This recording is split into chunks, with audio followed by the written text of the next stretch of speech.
Le thème cette année, c'est la tempête parfaite. The Perfect Storm. Voilà. Ah, c'est Ben bon, voilà là! le thème pour moi. Louis Leclerc, directeur général de Pixel Québec. En tout et partout, le Pixel Challenge, avec les juges, les compétiteurs, bien sûr, les bénévoles, tous ces 500 personnes. Si on parle juste des compétiteurs, c'est 400 personnes.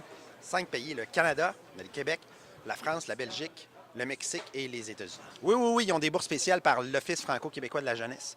Alors, ceux qui ont 18 en 35 ans, c'est souvent des étudiants, ils vont venir dans la catégorie étudiante ou bien en animation ou bien en jeux vidéo qui viennent, qui ont des bourses, effectivement, à venir. Jeux vidéo professionnels, par l'Auto-Québec. Ubisoft présente jeux vidéo, je parle dans deux langues, là, finalement, student, voyons, étudiants. On a aussi on a animation par la Ville de Québec et on a son, ben, je veux dire conception sonore et musique par Peak Media et Silverjack Audio. Et on a aussi cette année une nouvelle catégorie. Une nouvelle catégorie, c'est scénarisation. Donc, il y a 4 scénaristes, je ne me trompe pas, qui vont jumeler à certaines équipes pour que leur jeu ou leur animation soit meilleure. Ça, c'est présenté par Spira. C'est même le CLAP qui remet un prix. Il y a énormément de personnes qui s'investissent dans le projet.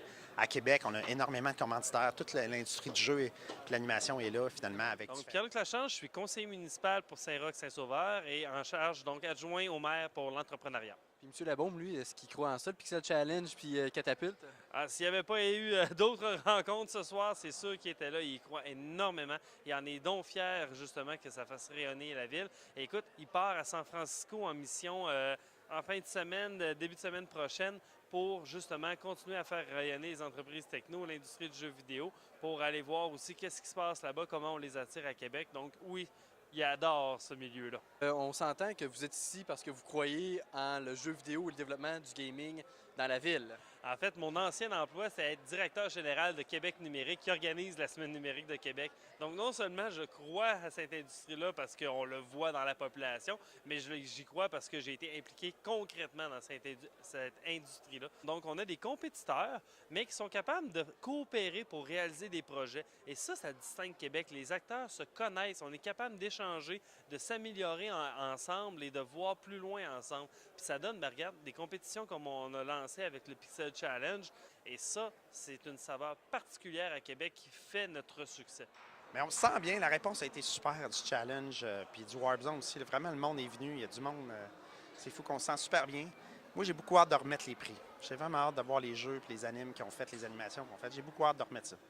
Alors, je sais que les juges m'ont dit hier qu'ils avaient vu des beaux jeux, des belles animations. J'ai parlé à quelques juges parce qu'ils ont vu en partie hier, que j'ai hâte de voir tantôt. C'est surtout des gens qui ont de l'expérience dans le jeu vidéo. Parce que c'est sûr, ben, on essaie à chaque année, mettons, d'avoir un game designer, d'avoir un artiste, d'avoir un programmeur, tu sais, pour que ça soit un peu... ça ne donne pas toujours, là, mais on essaie d'avoir des gens diversifiés, mais qui adorent le jeu, mais qui sont capables aussi de produire des jeux, qui travaillent aussi dans l'industrie. Parce que de cette façon-là, mais quand tu vois un jeu, tu sais s'il y a un potentiel commercial, tu sais s'il est bien monté, tu sais tout ça. Donc oui, j'ai l'impression qu'on va peut-être voir des petits jeux qui vont faire leurs tests sur Internet pour des studios indie pour voir s'ils sont capables d'aller chercher un certain public, puis qui sait, aller pousser ce développement-là. On va prendre Chainsaw Awesome Games ou Bishop Games, mettons que c'est des exemples très concrets. Chainsaw a gagné le premier Pixel Challenge avec Nice Squad. Ils ont gagné Catapulte, je pense, un an après, je me souviens bien. Et après ça, ils l'ont vendu à Xbox. Donc, après ça, ils ont même refait leur jeu maintenant qui vient de sortir, qui s'appelle Aftercharge. Ils l'ont fait aussi au Pixel Challenge. Donc, des histoires comme ça, il y en a vraiment, vraiment, vraiment beaucoup.